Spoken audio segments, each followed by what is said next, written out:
Bu ilin mart ayında Azərbaycanda ən çox meyvə və tərəvəz bahalaşıb, yumurta isə ucuzlaşıb.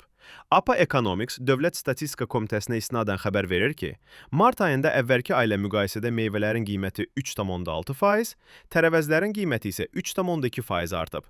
Bununla yanaşı, balıq və balıq məhsulları 1,5%, süd və süd məhsulları 0,6%, çörək məmulatları və yarmalar 0,7% bahalaşıb. Digər məhsul qruplarından ət və ət məhsullarının qiyməti 0,2%, kərə və bitki yağları, qənd, cem, bal, şokolad və konfetlər, çay, qəhvə və kakao, həmçinin mineral sular və şirələr üzrə qiymətlər 0,3% artıb. Alkoqollu içkilər isə 0,5% bahalaşıb. Hesabat ayında ən çox ucuzlaşma yumurtanın qiymətində qeydə alınıb.